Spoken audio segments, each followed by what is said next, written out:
show is not suitable for children, sensitive men, or insecure women. Can you trust somebody that doesn't take care of their kids? I don't trust no man on earth that does not take care of their children. What's the biggest red flag in a relationship? Low effort and not being honest. Most of the time, you would think that a bad financial mistake would be spending money on clothes or vacation or like spending money on women. My worst financial mistake was buying a home.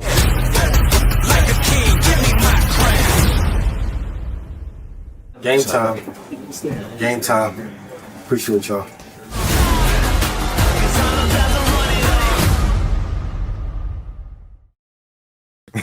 On the way. How you feeling? I'm good, man. How you?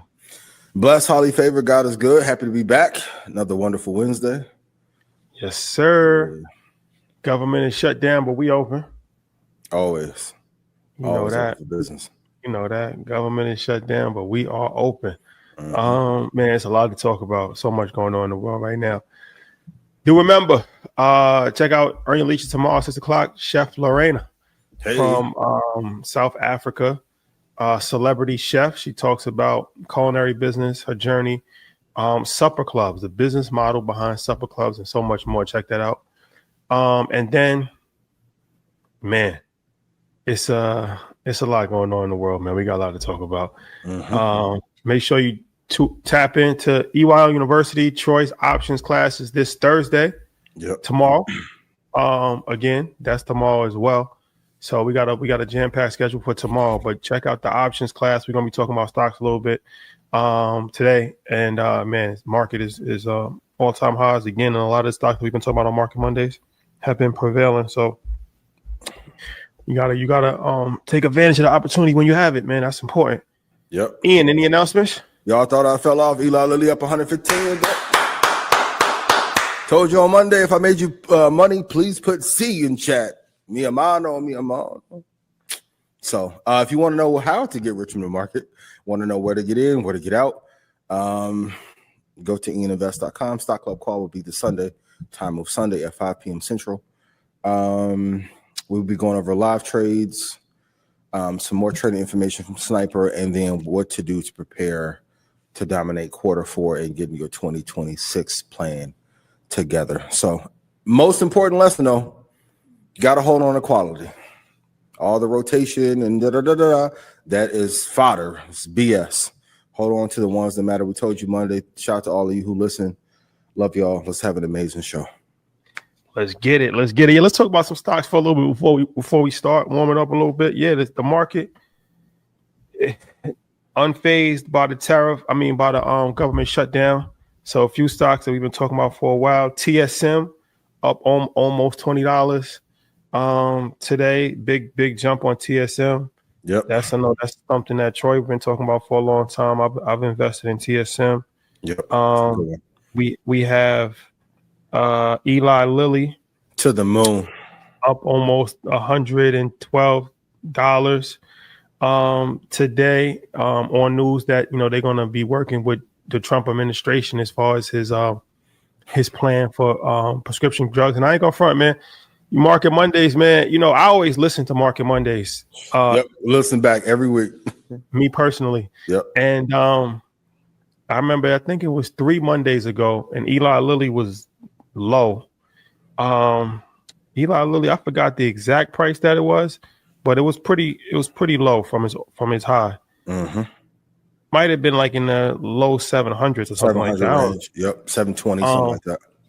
But we brought up Eli Lilly, and you was like, yeah, Eli Lilly probably it's a good time to really start looking at Eli Lilly. We had a whole segment with 692.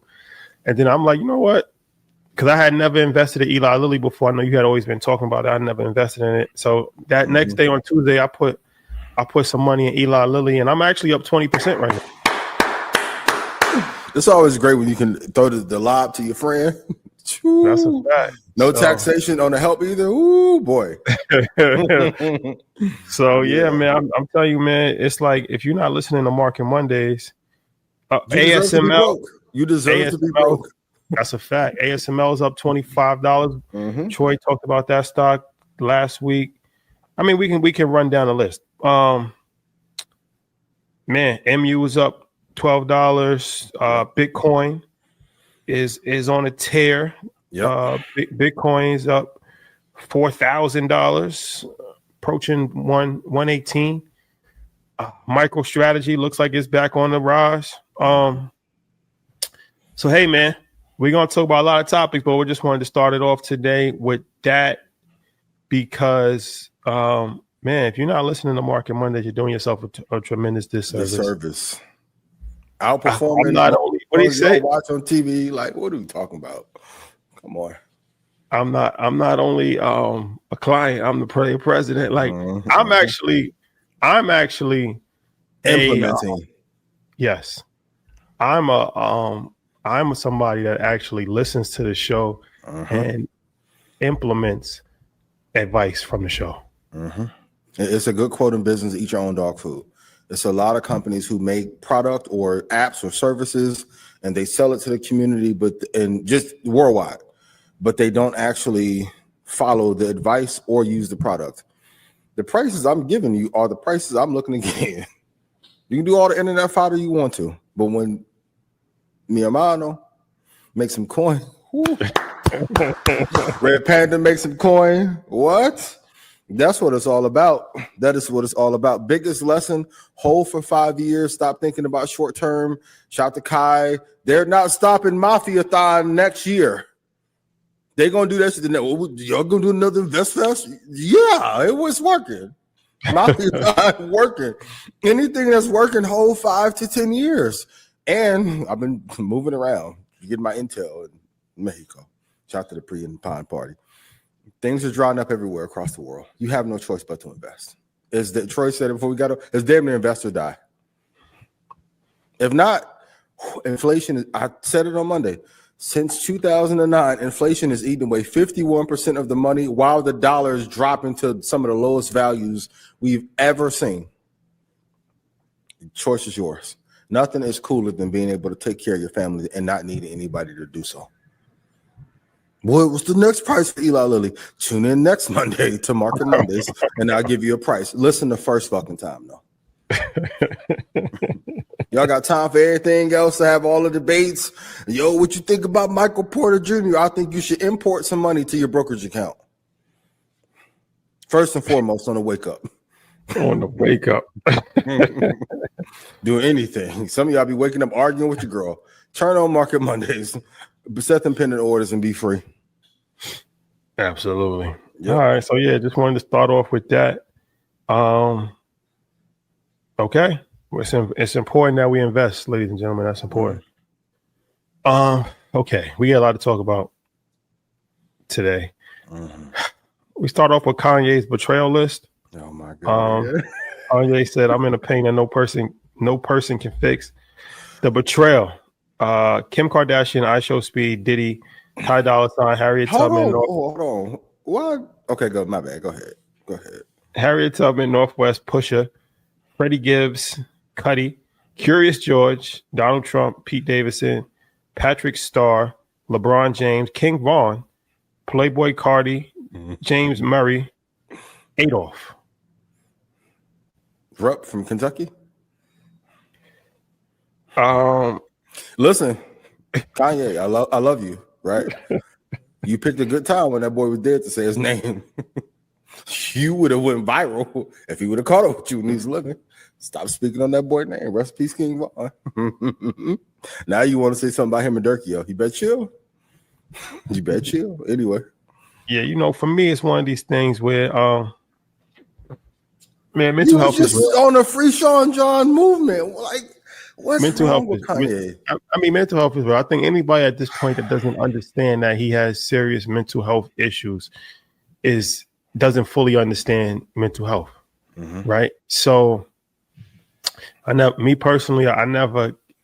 can't judge a man when they're not in their right state of mind, and I'm pretty sure he's not in his right state of mind, and I'm pretty sure he hasn't been in his right state of mind for a long time. So to me, it's an unfortunate. This is a unfortunate situation that gets played out publicly because he's a superstar. Sure. But I do think, I hope that he's able to get the help, the medical help, because he definitely needs some medical help. I hope and I pray that he gets the medical help that he deserves, He's one of our great inspirations when it comes to music, when it comes to fashion, when it comes to culture, entrepreneurs in general. For sure. For me personally, he's been a great inspiration as far as, man, that Graduation album, man. College Dropout. Yeah, it's just one of these things, man. So different, bro. I'm personally not going to take time to kick him in while he's down. No, I'm not going to kick him while he's down. That's just me personally. What would have justified betrayals on that list? He put Northwest on there? That's crazy. Listen, but Kanye's prophetic. Some of that stuff he's saying about co-parenting. I mean, the Northwest thing is not even the worst thing to me, because your children can betray you. Not saying that she betrayed them, but I'm just saying that theoretically that's possible. Theoretically, theoretically, you can rationalize that in your brain somehow, some way, theoretically. But there's no way to rationalize Curious George betraying you. There's no way to rationalize the cartoon or the person. Either or. Harriet Tubman. That's crazy. And Harriet Tubman would have beat your ass in real life. Once you see Harriet Tubman on the list of betrayal, that's when you know we have to pray for the brother, because he's not right. You know he's not right. Mm-hmm. What about Push? Who else he put on? Like, what Freddie Gibbs do? But all of that we don't know, right? All of that is theoretically. Even the King Von thing, it sounds crazy. I don't know. Maybe he gave him a beat when he was alive, and I don't know. But I'm just saying, there's no way possible that Harriet Tubman should be on the list, or that last name. Yeah, that's when we know. Okay, yeah. And Kanye wasn't jacking Von like that when Javon was alive. I ain't gonna speak on their business, but I do pray for Kanye. I do wonder when the truth will come out about how his psychotic break happened. That's the conservatorship move. There's so much wicked shit going out in the world. That's the part. How did the psychotic break? And it's not just the passing of his mom. So, interesting. You gotta be careful though. Protect yourself at all times. Harriet Tubman should not be on that list, yo. No, Harriet Tubman. That's blasphemy. Yeah. Okay, let's talk about this. And you were trying to work with Freddie Gibbs for like 8 years. You was dissing Freddie every time you got, and then he got rapped you on that one little song, and you got mad. Man, the rabbit. Shout out to Freddie, yo. Can we talk about? Let's show this clip about the iPods. AirPods, yep. AirPods, please. Are you guys seeing what I'm seeing? Look, do you see it? All these dudes. Look, what do they all have in common? What do they all have in common, guys? Devontae Adams, Puka Nacua, Ben Skoranek, A-Rod. More and more athletes are finally starting to understand the danger behind wireless technology like Bluetooth headphones. You got to protect the brain. So I didn't even think about that because the radiation, electromagnetic, they're all just going in there. This is not a conspiracy theory. There is legitimate science dating back to the 1960s showing that non-native electromagnetic fields can have detrimental impacts on plants, animals, and humans. And it's not just your headphones. It's your Wi-Fi, cell towers, cell phones, electronic devices, electric vehicles, power lines, the wiring inside your walls, the light emitted from your device screens, and more. In our modern environment, we are being inundated by these fields everywhere we go, and as technology continues to grow, this is the #1 health problem we will all face as a society. If you want to learn more and see some of the actual literature behind this stuff, comment non-native, and I'll DM it over. Okay. Allegedly. Keyword. This goes back to the 5G conspiracy years ago. Cell phone towers, microwaves. Mm-hmm. Man, I've heard this radiation thing has come from a variety of different standpoints, but this is my first time really hearing about the AirPods. But it's believable for sure. Me personally, I don't really use AirPods. I don't really use AirPods that much. Yeah, I think I've only seen you use AirPods twice. I'm like, this boy, brilliant. Yeah, I try not to use it unless I'm like out and I need to have a Zoom call, or if I'm like on a treadmill every once in a while. But I just never really got into the AirPod thing too much. Yeah. Troy uses it all the time. Yeah, I used to be an avid fan until I got my ear infection. When I went to the ear doctor, I was having all those issues. She told me not only will it capture moisture, which led to the ear infection, but the revelation that she told me is that you're only supposed to use AirPods 3 hours a month. I'm like, what? I'm exceeding that shit in a day. She's like, no. Like nobody in our industry uses them, and anyone of a certain net worth doesn't for these reasons. And when she broke down radiation, Bluetooth, how it affects your brain waves, and then you start seeing all these other people going back to wired. I remember 3 years ago when I was wearing wired headphones, someone was making fun of me, and they told me later after I had my ear infection, the doctor told them the same thing. And in one of my cases for Apple that I worry about in that 2034 is if they'll have a class action lawsuit about this issue here and the phone use. They had a little issue in EU that they had to clear up a couple years ago. So I'm not going to cast any aspersions against Apple, but that it's intentional. But there is a negative effect on having things in your ear for long periods of time. My mom was telling me this shit 5 years ago. That's why even now, wired headphones. So be careful. All tech is not beneficial for your productivity or your health. Even in that same session, she's like, you're supposed to turn off your Wi-Fi at night in your house.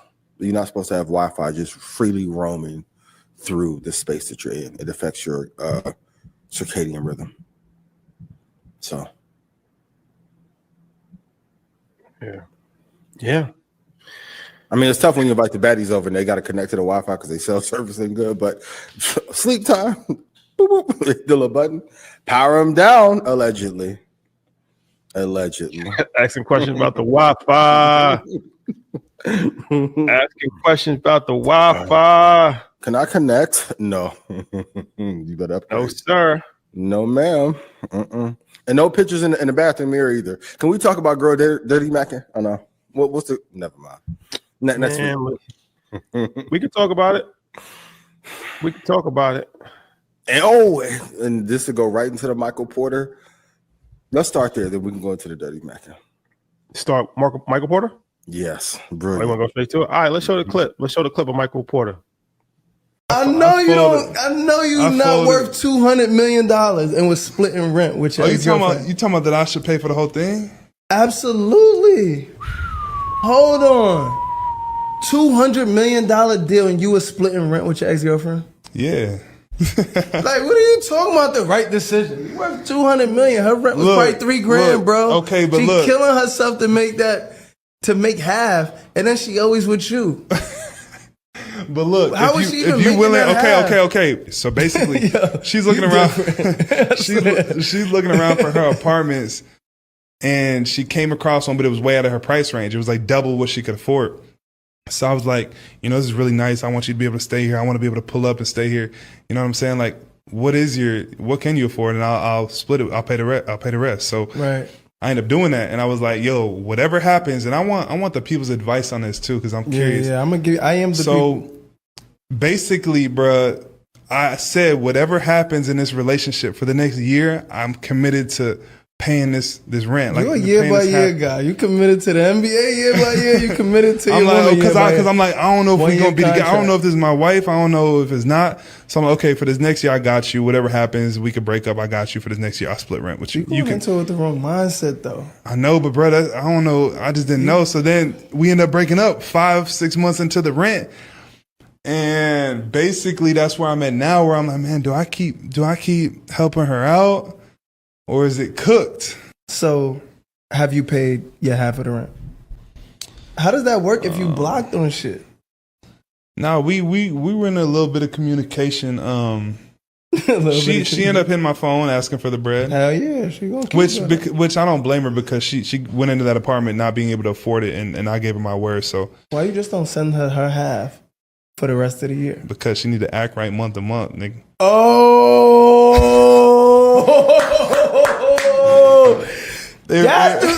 I've been waiting for you to wake up this interview. There you go. I'm just saying. So like, if I'm paying the remaining months, month to month, I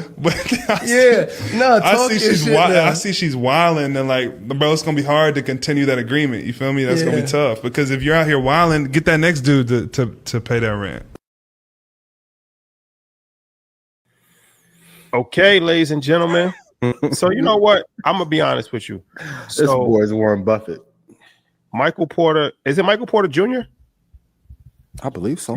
Is he a junior? I think so. Well, in any event, Michael Porter Brilliant assessment. is an NBA player. I think, junior, Michael Porter Jr. So I think his contracts that he's had over the course of his career equal $200 million. Yep. So he's obviously, he had $200 million of contract. I don't know how much he's worth. Yeah, you don't know how much you're worth. Yeah. He had $200 million worth of contracts. So he's wealthy, obviously. And when I first, I'm gonna be honest with you. When I first saw the headline, I didn't watch the clip. I saw the headline. Yeah. And I'm like, he said he's splitting rent with his girlfriend. And I'm like, that's crazy as hell. Like, for an NBA player to split rent with his girlfriend.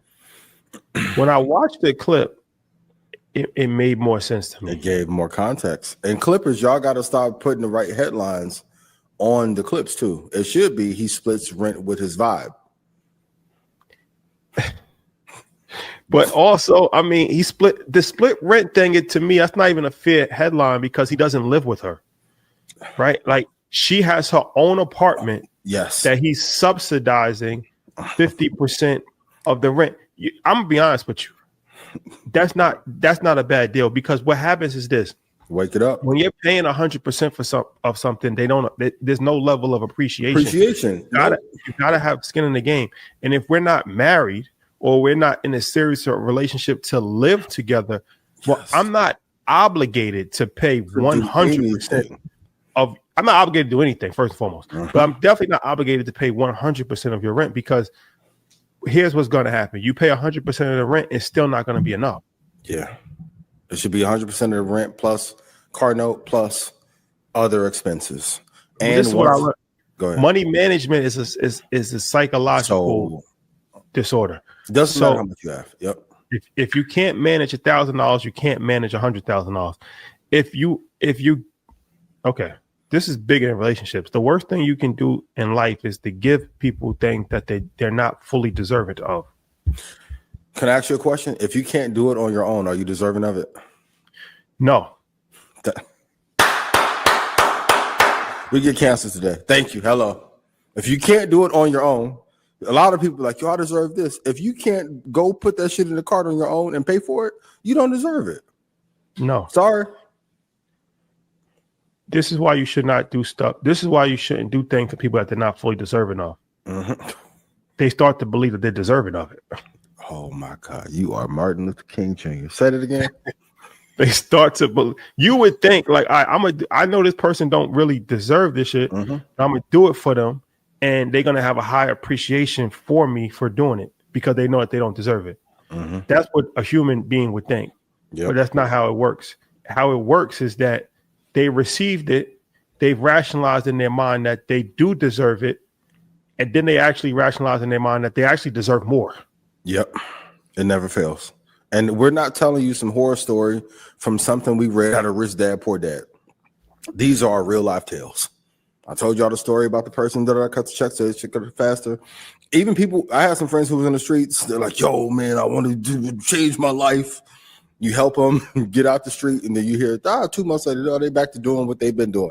You kept the work and my cash up. Release my hands. Got me. Never again, though. The entitlement thing, and it's always got you. And it's always entitlement from people who can't produce.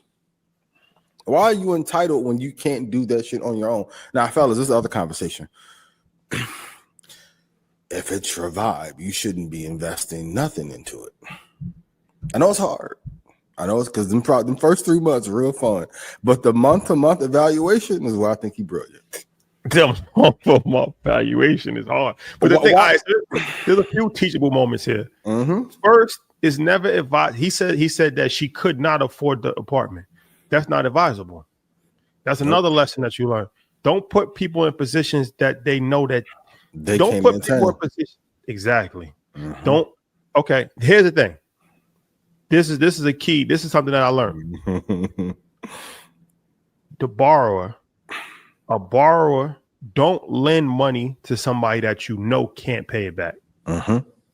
And for the receiver, don't accept a loan that you know you can't pay back. You're both in the wrong. You're both in the wrong. And don't let them finesse you. My bad. Go ahead. The borrower gets away with a lot of shit a lot of times, but it's really the borrower's fault too, because you knew the person wasn't in a situation to pay you back. You put them in a situation where it was going to cause friction. And the person receiving the money knew that they wasn't in a situation to pay it back. So they put themselves in a situation to cause friction. I say that to say, don't put somebody in an apartment that they cannot afford if you're not paying it, because as soon as you're not paying it, it's going to cause a problem. For sure. Just send a little car service, have the little doorman let her up, and then send her back in the morning. Way cheaper. Most people who are asking for all this extravagant shit, if you can't produce it, you are a part of the and I say this a lot, but I keep telling fellas, like, if you have a bag and they consider you nice, you are NVIDIA, meaning you are the liquidity, you are the exit plan to finance a lot of that shit. Don't let people tell you it's out of love, because it's not. If a person really love you, they wouldn't need all of that extra shit. I keep saying, and I gotta give credit to Top Billionaire. Any investment into a woman other than your wife is a bad investment. Figure it out. Any investment into a woman other than your wife is a bad investment? Based on what I can do with capital. Y'all don't have to live by it. Well, what if they're actually providing value? Is it 1 to 5? I'm going back to my original thesis. I need to put 1 in, I need to get 5 out. If they're providing some value, yes. But the casual vibe, you my third bae, you're struggling because you can't stay at your cousin's house no more. I'm sorry. Boo-boo. And here's another thing. This is going to be controversial, but women, if you're accepting monetary gifts, if you're accepting somebody paying for your lifestyle, there's going to be certain expectations that said person has for you.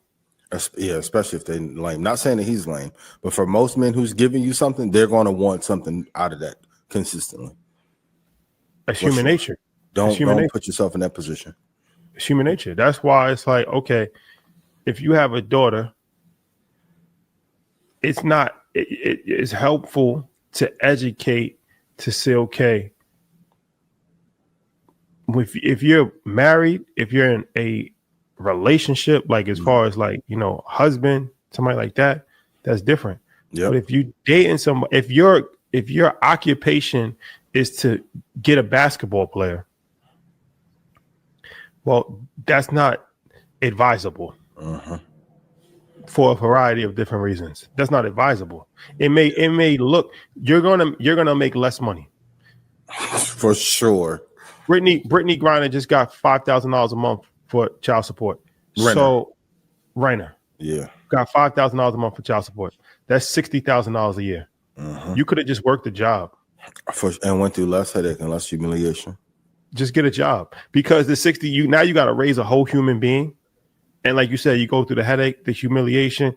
If you would have just actually got a job, you would have made more money.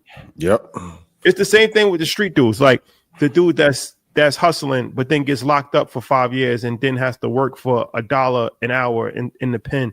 And it's like all that lawyer money, and you got restitution when you get out. If you would have just got a job, you would have made more money than the dude that was selling drugs or invest in Eli Lilly Monday, like I told you. A lot of the times, especially the last 5 years, the information is there.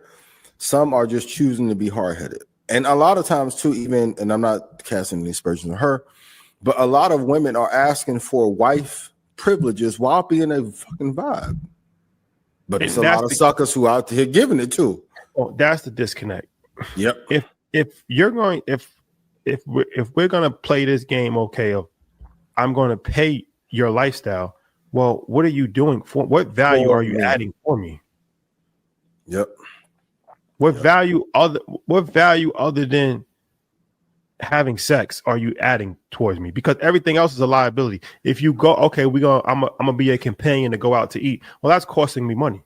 Okay, I'll be your companion to go on a trip. Well, that's costing me money. Okay, well, like what assets over liability column.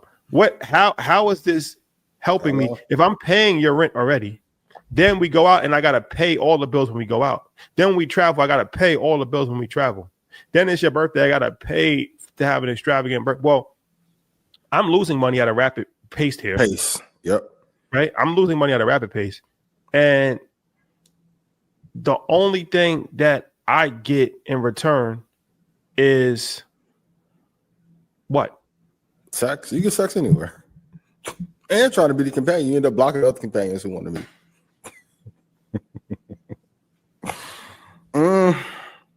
Selection. These personal choices have a big impact. And I know Michael got a lot of pushback, but I'm not mad at them because we get evaluated month to month in life. Let that the NVIDIA shit that worked out at Eli Lilly drop $110. Conversation to be different on if I still got the crystal ball or not. So, but fellas, just set hard boundaries. And if they want you for you, they won't even care about that. But all the Chanel, Van Cleef, I wanted this and these vacations, Bora Bora, I wanted the tiki. That's wife shit.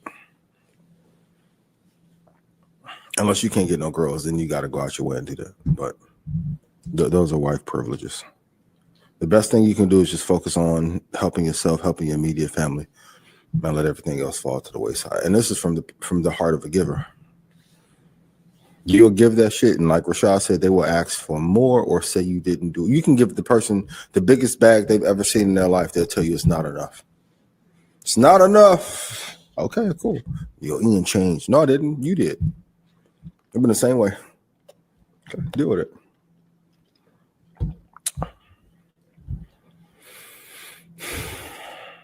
Yeah.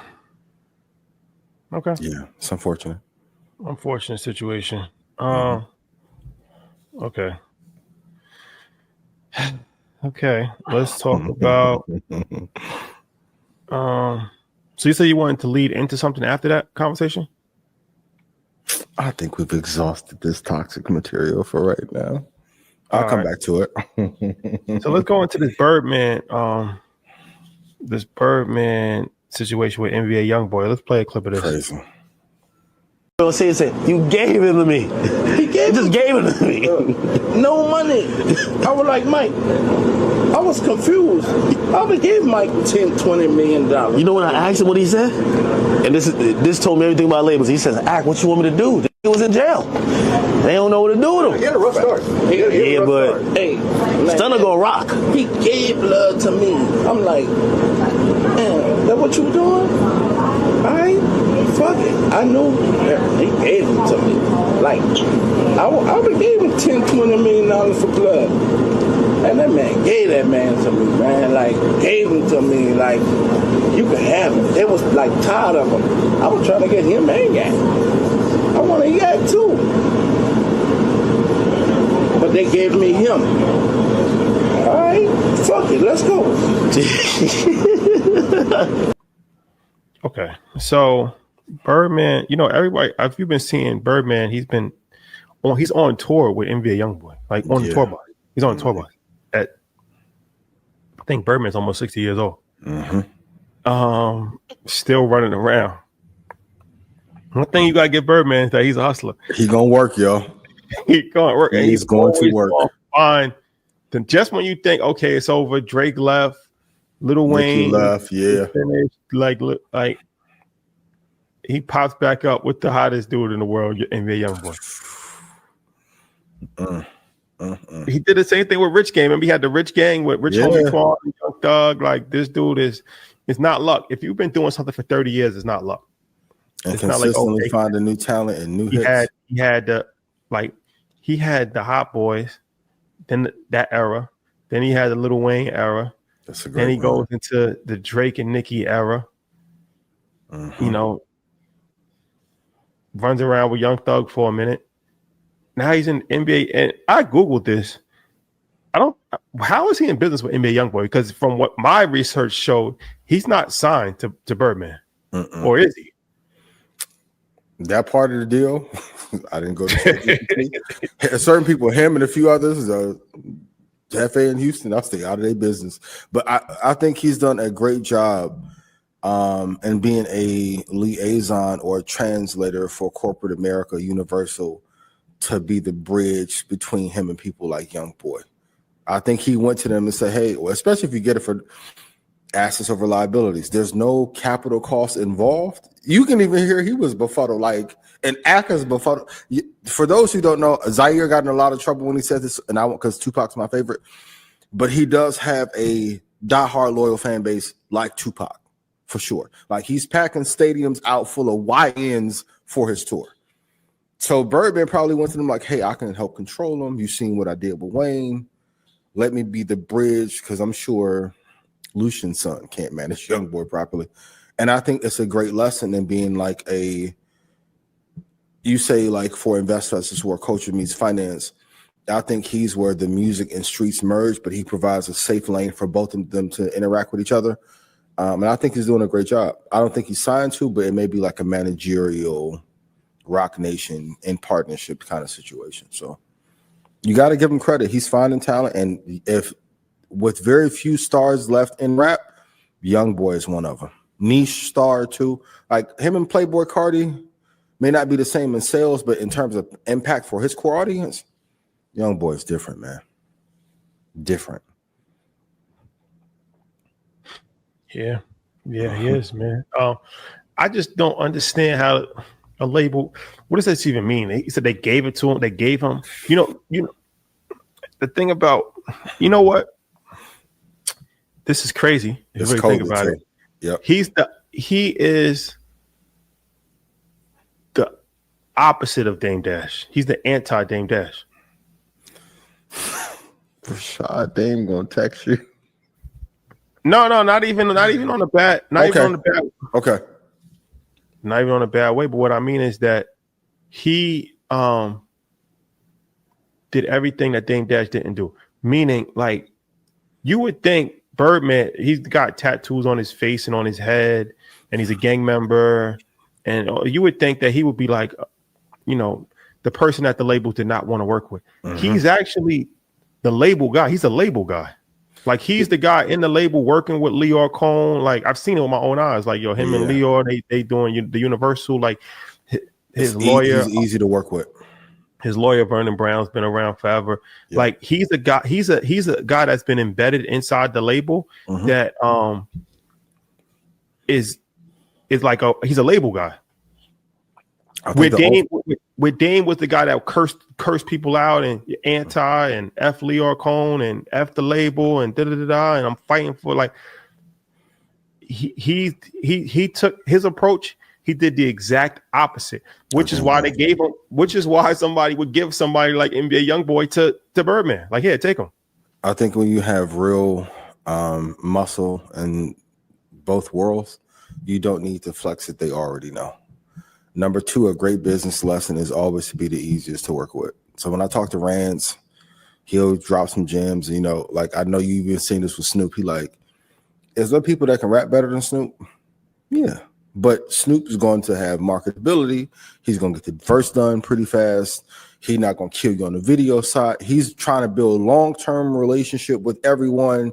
And you'll see the opposite. Artists that get hot, they'll charge a club $70,000. It's like you have one single. Now you want 55 a verse.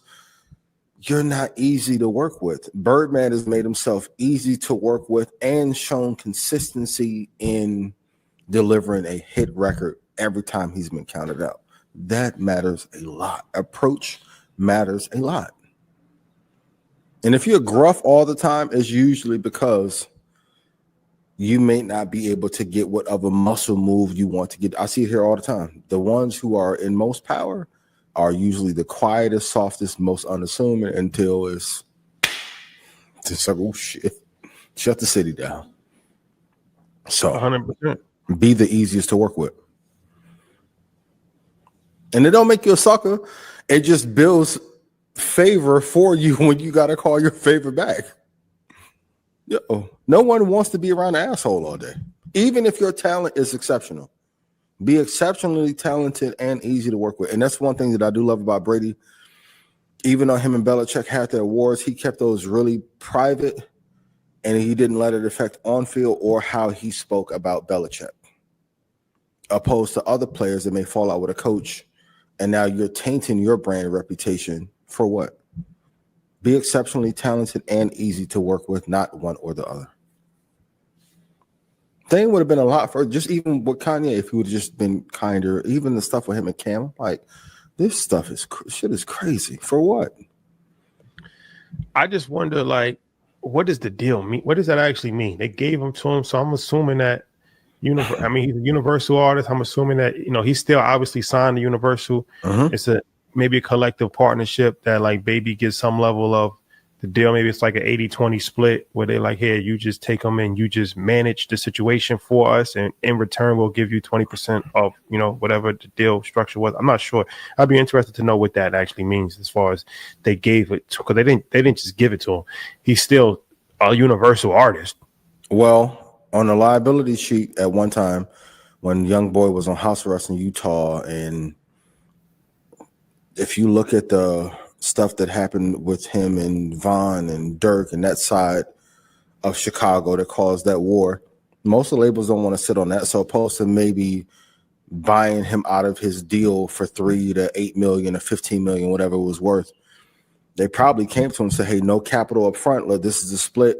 Can you rein this in? Dirk's in jail.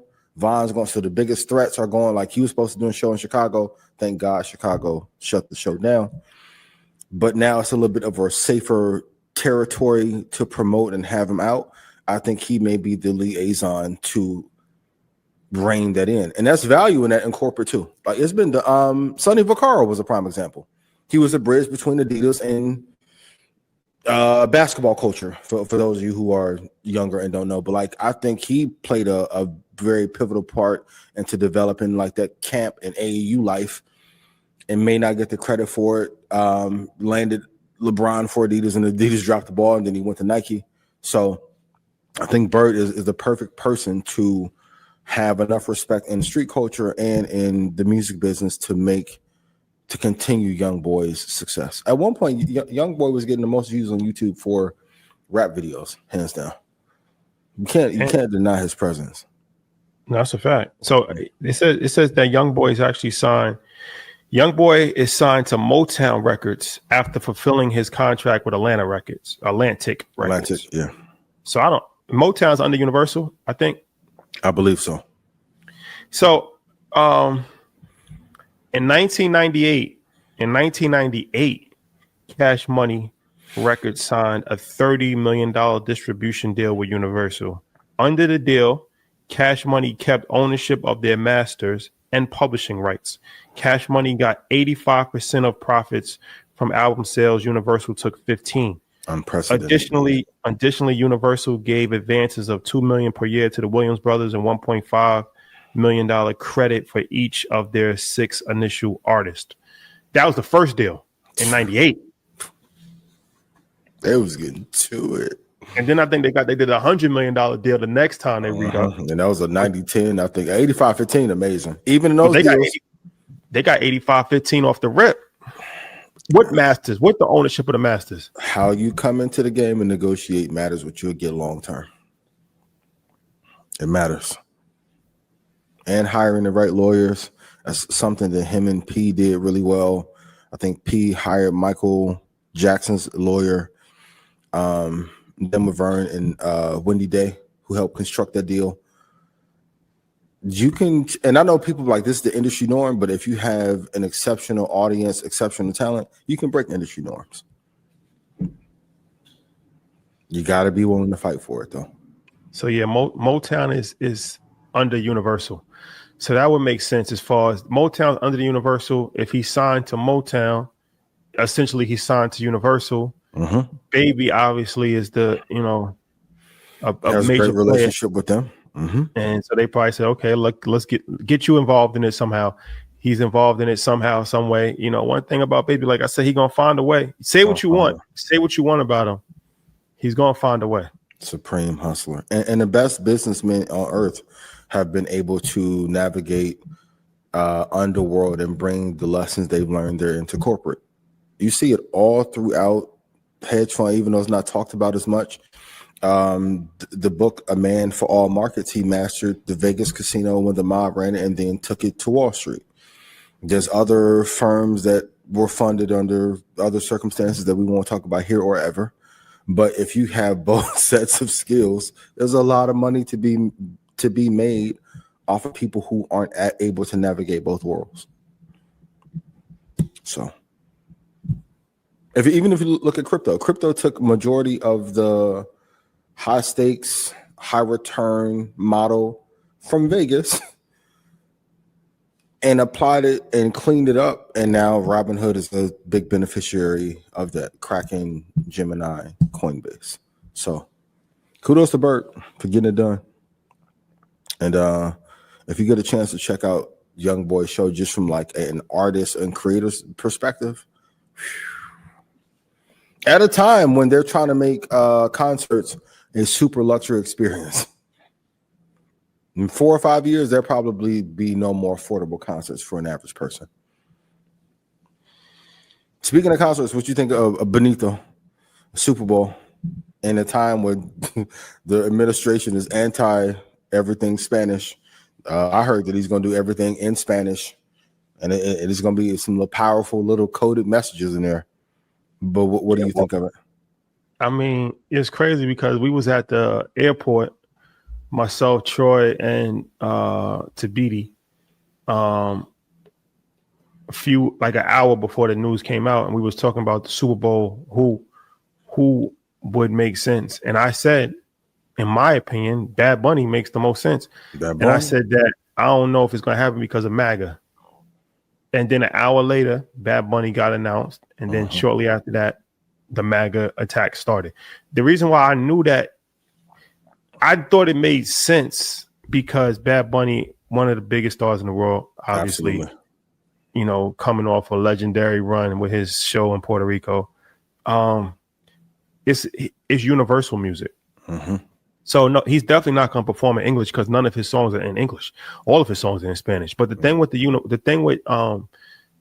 Bad Bunny, the thing that makes him so popular is that you don't need to know Spanish to appreciate his music. Mm-hmm. Good music translates regardless. It's a vibe. Mm-hmm. So you don't need to know Spanish. And so that's the one thing, is universal. NFL wants to push hard into the Latinx community. For sure. So, and international. Yep. For sure. So they talking about, maybe Mexico City. Yep. The G League Mexico City team is the most popping team in the G League. Mm-hmm. So the NFL, see, the thing with Bad Bunny is that he's a Puerto Rican artist, but his music, he got anybody that speaks Spanish is behind it. Global. From DR to Mexico to Colombia to Venezuela. Honduras, yep. And I think like 20% of the world's population speaks Spanish. Mm-hmm. So it's a no-brainer to me. It made a lot of sense. Mm-hmm. And it's going to be the most watched halftime show ever. Mm-hmm. Now, as far as MAGA, this goes against everything that MAGA would champion. He's going to speak Spanish the whole entire show. That's not American first. He's been anti the Trump administration from the beginning. He actually endorsed Kamala Harris. He did. He didn't do any show in America because he felt like ICE would be a threat to people that would come to the show. And they were. And that was a way of his protesting on a sense. He's made statements in his music about level of protest, especially this last album for sure. Yep. He kissed a man at the VMA Awards. He's teetered on homosexuality. The fluidity. Yep. Yeah, he's yes, for sure. He's championed transgender. He's cross-dressed himself. So this goes against everything the MAGA stands for. It goes against everything that MAGA stands for. This literally goes against everything that MAGA stands for. One thing about Benito, girls love Benito. I never forget, man. I was a group of girls. I think they was from DR. I'm not sure, but I'm just curious to know how people think. So I'm like, when he kissed the man, I'm like, So him kissing a man, does that? They're like, no, that don't make him gay at all. Like that don't have nothing to do with it. I know we're in a different world, bro. They don't care. They don't care. For him, they don't care. Benito can do anything, like for sure. They don't care. But salute to him, man. Like, you know what I'm saying? I'm a fan. I like his music. He got star power. Like superstar power. Even how he like the little like even the like the Super Bowl announcement, how he was sitting on the thing and didn't say anything. Like he got some people you just have it or you don't have it. He has it. Yeah, and he's always had it. Political messaging is going to be strong for those. If you went to the Puerto Rico show, I thought it was even interesting how he highlighted how Afro artists and Afro Latin artists shaped reggaeton, and they don't get talked about a lot. Like that was 5 minutes of his show highlighting the colorism that plays into Puerto Rico and in the Spanish culture and how he's trying to erode that. I think that's dope. The political messaging about ICE and the president that we have is going to be fascinating on the stage. Hell of a show, superstar performance. I know last week they put out the last concert on Amazon, so you can get a feel for it there. But kid's a superstar. Like the first time I saw him was here in Mexico. I didn't know who the hell he was. I wasn't even the biggest fan of reggaeton. Like I liked some of the Daddy Yankees shit back in the day, but he's had it since like 2016, 17. I know that clip is going around of him at the concert then versus now, but he's always had Latin culture on lock, and it's a great lesson. And be so good they can't deny you.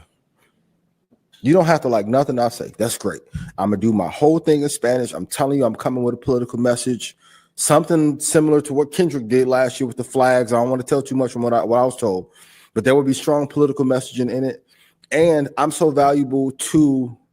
He brought damn near $800 million to Puerto Rico by himself, GDP mover. Also, too, when it's your time to show up, make sure you over deliver. Unlike how Ab Soul did at Mafiathon. Shout out to Ab, but miss. Taylor Swift. Ab Soul? What do you do? What? We fumble.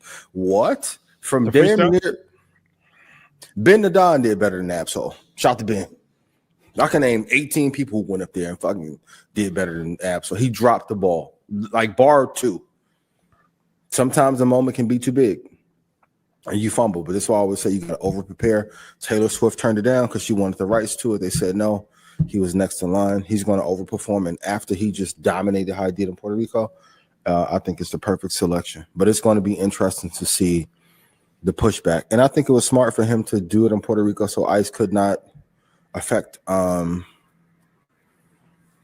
people being taken in.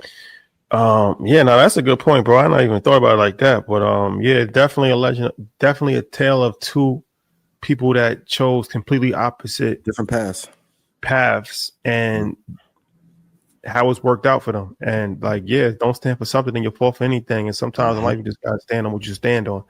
And he stood on that, and he rechanged the touring model where we might see more artists do that. Maybe not okay, I don't need to go until I'm having a residency. It could be a residency in New York. It could be a residency in Vegas. It could be a residency in Houston. Where you come to me. If you want to see me that bad, you come to me. Same thing you got to tell No, I'm not. It's like I'm not taking this on the road and going to 50 different cities and getting sick and going through all of this headaches and promoters and dealing all this. I'm establishing one place for 45 days. I'm gonna do 20 shows. And you come to me or don't see the show. Yep. I was having this conversation with CA last year. Why do you it's an obligation? I get there how the relationships and y'all on the buildings, and what sense does it make in a digital age to travel around the world when you get 7,000 people on live? Do a digital tour or hybrid digital tour in Houston. I don't want to go to everywhere. For what? We did it before. It was fun. Cool. We did it. So, and sometimes you gotta leave on a high note. When you hit the game winner, don't come back next season. Cash out. Make them miss you more. I feel like I should have done that already in New York. I feel like he's done at least 10 shows in New York in the last year. Smart man. He was doing the Barclay. He did like 3 Barclay shows in the Madison Square Garden. Like, I feel like Usher's done like 10 shows in New York City in the last 18 months. Yeah, it's not fun. But Beyonce could definitely do that. If Beyonce said, "Look, I'm establishing residency, and it could be a random place too. She could be like, I'm establishing residency in Atlantic City. I'm gonna do 20 shows in Atlantic City. Instant sellout. In 2 months. Every show is gonna sell out. Yep. And what does that do to the economy of Atlantic City? Now you can broker deals with the hotels, with the casino, with the restaurant, like because everybody's gonna be coming in town. It's gonna be a travel. Jimmy me coin. Off top. Yep. Caitlin Clark, you better go get a little 3-point expedition. Iowa City. Go get your coin. Yeah. But yeah, that's a fact. I mean, look, I got nothing against Khaled. He did our Basel for us, so I always appreciate him. But yeah, he definitely didn't stand up for his people. So that has negative business effects.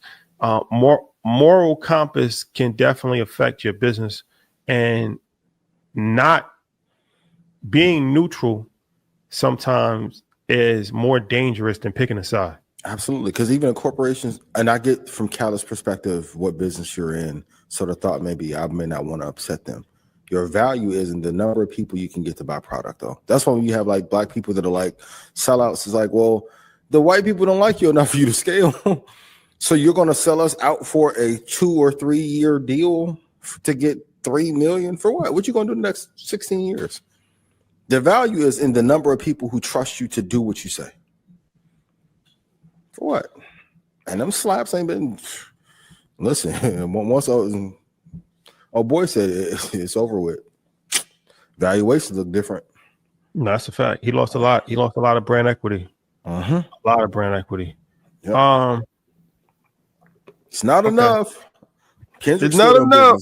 Hey. Shout out to Benito. For sure, Bad Bunny. You going to Super Bowl? Am I going? Where is it at? It's in San Francisco? San Francisco. Bay Area. Bay Area. Yeah. To be determined. Hey. The show is phenomenal, though. I'm mad I didn't go to the residency like 3 times. I'm really mad I didn't. It was an amazing show. One of the best shows I've ever been to. Yeah, shout out to the Bay, man. Yeah. All right. Okay. Moving right along. They got this video. I guess my son posted it on his Instagram. Pretty disturbing. Let's play this. Now that I sing to you? Okay, it goes like this. Happy birthday to you. You live in the zoo. You look like a monkey. And you smell like 1, 2. Woo! Give a clap, everybody. Happy birthday, legend. Okay. Controversial take. This only happens if they know the parents won't come up there and put the beats on you. You know what I realized when I was working in as a financial advisor is that there's 2 Americas, and the realities are different, and the realities can never be bridged. What I mean by that is that, okay, the average white person that lives in a suburban white neighborhood, a police officer is a superhero. They come like during Christmas, they give candy canes to the kids. They come to like the basketball games, and like they're part of the fabric of the community. The community. Nothing really ever happens for the police to really have to do anything. And they're loved. Like they're loved like a priest. Like they're the loved. offensive line to institutional racism. They deeply loved. Okay. Black neighborhood. I never knew a cop that was deeply there was one cop. I knew a couple back home. Yeah, there was one. But for the most part, I don't think anybody ever looked at a police officer as this is the greatest person in the world. This is something that and it was at the very least it was don't get involved, just stay away from a cop. Yeah. And on a certain level, it was like, damn, I don't want nothing to do with, like, the cops are the enemies. So when these police brutality things happen, they can't even rationalize how a cop could beat somebody senseless. They can't rationalize how a cop can purposely plant crack on somebody and then arrest them. They can't rationalize how a cop can fucking stick a plunger up somebody's anal. Like that happened, right? In real life. It's unimaginable for people to know this, to really sympathize with this, because they like it can't pass. Like you had to do something to provoke the cop. You had to do something. You had to do this, and that's why it's just like that's why it's a constant. It's never going to be culture. Like, people will say like, "Yo, we need to have an understanding." It's impossible. You can't have an understanding when somebody has a total different reality than you.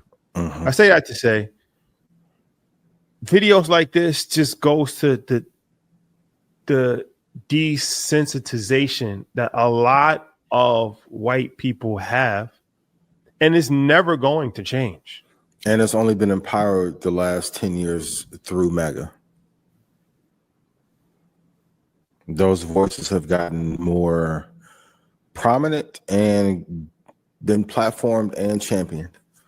And I said it Monday, but on the Democratic side, there is no equivalent to MAGA on the Democratic side. Most Democrats are even afraid to say anything because of the pushback that could come. And once again, I'm not pro-violence all the time, but if you got some coin, you can bail out. This only happens if they know your mama or auntie, you're not going to come up there and do nothing. I mean, you had the president posting a video with the Hakeem Jeffries and the sombrero talking about blacks won't even vote for us anymore. Like, and was proud to post it. Was laughing on Twitter. Yeah, no problem. We are living in, and Democrats, when y'all gonna stand up? Don't text Rashad or Troy. These are my thoughts. Text me. When are y'all gonna stand up and fight against some of this bullshit? Because if y'all quit that infighting, then we can make some inroads, right? But to let this run, even the government shutdown being blamed on the Democrats, I'm like, y'all got control of the funding, the tech bros, the president, the House, Senate, and lower MAGA profiles. What? You got every tech platform y'all got control of. How's the Democrats' fault? Not a Democrat. Crazy times we live in, and this will never go away. I know the thought was back in the day, well, the old racists are going to have to die out, and the kids are going to have to make the change. No, they're getting born. You born into racism. These young kids are just as racist as they was in 1950. You watch the dark side of Twitter. Aiden, go to Aiden Ross's. All of these guys, go to their chat. You got to see that. You got to watch the chat. Shit is crazy. Chat goes crazy. Charlie Kirk, like, watch when he was talking. It was the chat. The chat was more vitriol than he was. Than what they were saying. Yeah, racism is a software that keeps getting upgraded. It's not going to die out. This whole thing of, like you said, that we're going, like, the Martin Luther King dream.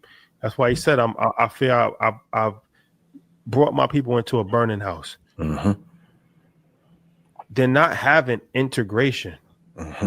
It's over with. It's politically and financially unbeneficial for them to do. I said in episode 70, racism was the first product developed in the United States of America. That's not a joke. That was the first thing that was funded. That's America's original startup, is the product of racism. It's never gonna happen. It's never gonna happen. The quicker you understand that, the better you'll be. Because if you don't understand that, then you'll be psychologically trying to, like, get treated equally, trying to fight for this. Appeasing. Yep. Never. And then they push back, like on a Richie Fontaine, well, it's unreasonable for most people to move to Africa. Have you seen what the cost of living are in major cities? It's not that. It's more affordable to be out of the country. That's a fact. The only way that you can get your liberty is through financial empowerment, entrepreneurship, and leaving the country. You're not going to get your liberty. You can't get You're not going to get your liberty through the school system. You're not going to get your liberty through the justice system. You're not going to get your liberty through the political system, and you're not going to get your liberty through fighting for equal rights and to change the hearts and minds of people. No, that's a failed model. It's over with. Good intentions, but failed. Mm-hmm. And even some black people were confused about the popularity of Charlie. It's about 8 of them that they're building to be the next leaders and building that base of votes. You got to be mindful. Got to be mindful of what you're up against. Once again, 51% of all from 2009 to 2025 has been inflated away, and then 97% of the dollar has fallen. This got so bad. Vanguard said they about to release a damn Bitcoin ETF right around the corner. That's Vanguard.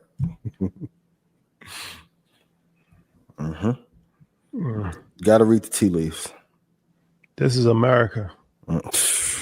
It's never going to change. Never.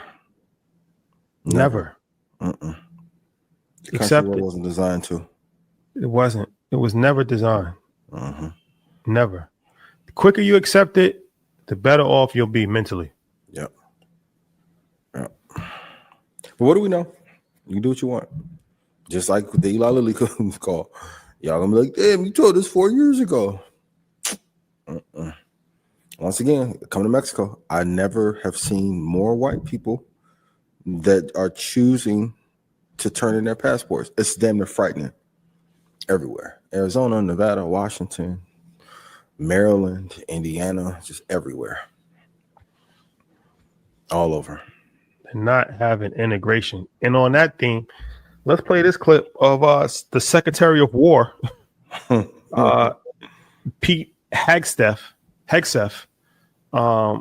Let's play this clip, shall we? But if the words I'm speaking today are making your heart sink, then you should do the honorable thing and resign. For too long, we've promoted too many uniformed leaders for the wrong reasons, based on their race, based on gender quotas, based on historic so-called firsts. We became the woke department. No more identity months, DEI offices, dudes in dresses. No more climate change worship. No more division, distraction, or gender delusions. We are done with that. Each service will ensure that every requirement for every combat MOS, for every designated combat arms position, returns to the highest male standard only. This is not about preventing women from serving. If women can make it, excellent. If not, it is what it is. If that means no women qualify for some combat jobs, so be it. Frankly, it's tiring to look out at combat formations, or really any formation, and see fat troops. Likewise, it's completely unacceptable to see fat generals and admirals in the halls of the Pentagon and leading commands around the country and the world. It's a bad look. We're going to cut our hair, shave our beards, and adhere to standards. No more beardos. We're undertaking a full review of the department's definitions of so-called toxic leadership, bullying, and hazing. Of course, you can't do like nasty bullying and hazing. We're talking about words like bullying and hazing and toxic. They've been weaponized. And if that makes me toxic, then so be it. No more frivolous complaints. No more anonymous complaints. No more repeat complainants. No more smearing reputations. No more endless waiting. No more legal limbo. No more sidetracking careers. No more walking on eggshells. Telling someone to shave or get a haircut or to get in shape or to fix their uniform or to show up on time or to work hard, that's exactly the kind of discrimination we want. Simply put, if you do not meet the male-level physical standards for combat positions, cannot pass a PT test, or don't want to shave and look professional, it's time for a new position or a new profession. Okay, so Secretary of War, that's what it's called now. That was the original name for it. The Department of Defense used to be the War Department. Okay. Yeah. Pete Hegseth and Donald Trump. So what they did was they had a surprise meeting. They summoned a lot of major generals and colonels from all over the world, and they gave them like 48 hours to come. And awesome. nobody knew what the meeting was about. And Donald Trump rambled for 45 minutes about stuff that he rambles about. Mm-hmm. And Pete gets in front of 5-star generals, 4-star generals, 3-star generals, admirals, colonels, highest ranking officials in the United States military, and lectures them about everything that you just saw about how DEI is dead. Nobody will be moved up the ranks because of their race. If you're fat, you need to get in shape. They're gonna go back to bullying. Hazing is okay. You know what's crazy is that's why I said you can't argue with a crazy person. You can't make sense out of nonsense. He's actually one of the most unqualified people ever for his position. This is somebody who light resume. What'd you say? Light resume. Extremely light. His highest ranking position in the Army was infantry officer in the Army National Guard. That's his highest rank. And then he went to Fox News and was a political pundit. And now he's in head. Like I said, he's telling generals, admirals, and cardinals what they should be doing, and how there's not going to be moving up because of your race. Who got moved up because of their race? This is the thing that, like I said, like you can't make sense out of narratives. Yeah, like this DEI thing. Like they pull a narrative with Kamala Harris and they say, okay, DEI. If we say DEI enough, any black woman that gets put in a position or any black person, then we can automatically discourage. We can automatically disqualify them by saying that they're DEI hire. Yeah. Whether you like Kamala Harris or not, on paper, she was qualified. She's one of the most qualified people we've ever had. Ever. Yeah. Right beneath Hillary. If you want Attorney General of a state, congresswoman or senator. I think she was a congresswoman, vice president. I mean, her resume on paper. You don't have to like our policy, but in terms of qualification, 5-star. So that's why I said you can't make sense out of nonsense. These people will never. Integration is a fairy tale. It's not going to happen. And some would argue it was a mistake to even integrate in the first place because that destroyed a lot of the black wealth. 100%. 100%. You boycott buses for the opportunity to ride in a white bus and bankrupt the black bus. You just want the opportunity to sit at a white counter in a restaurant, and then the black restaurant falls apart. Yep. You have the opportunity to stay at the Hyatt and then the Hotel Teresa. You know, the Hotel Teresa, I just saw that was a legendary hotel in Harlem, and they just got back to a full service hotel. Shout out to Craig Livingston. Now, when that hotel went away 40 years ago, that's when Fidel Castro came to America to talk to United Nations. That famous photo that you see of Fidel Castro and Malcolm X, the reason why that photo even happened is that he went to the United Nations to talk to the UN General Assembly, like you see happened last week. No hotel in Manhattan, Midtown Manhattan, and downtown Manhattan would accommodate him. They said you can't stay. They said you can't stay here. Yeah. So he went uptown and he stayed at Hotel Teresa in Harlem. That's when Malcolm X went to go visit him at the hotel, and they took those photos. I say that to say, why would you want to be? Our fascination with being accepted by people that have no interest in accepting us has to be studied at a certain level. It's a state of psychosis that has been put upon us, though. Just even like the Stockholm syndrome. Yep. Because the best thing is to be in a community in which that loves you. Sometimes you think the grass is greener on the other side. It's not. It's greener where you water it and fertilize. Just take care of your own Caleb. Respectfully. And it's one of these things where it's like, man, like I said, I mean, I'm just wondering what these guys are thinking, these generals, when they're sitting in this meeting, especially the black ones. But if you watch Boys in the Hood, I ain't gonna go too far into that. I know what scene you're talking about. Yep. If you watch the movie, you already know.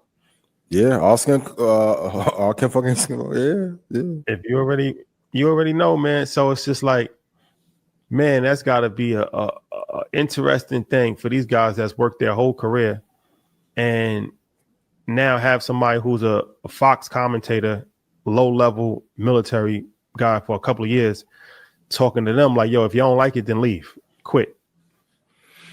The great part about political cycles, though, is we usually have the pendulum swing back and forth. So if the Democratic Party gets their camp in order, they can have a resounding impact in the next election. I just don't know what the farm system is looking like.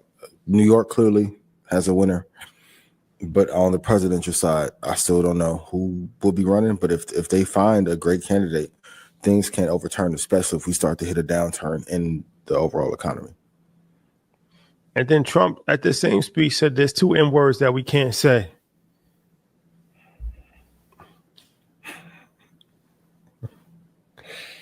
The Art of Not Giving a Fuck. Great book, Mark Manson. Crazy.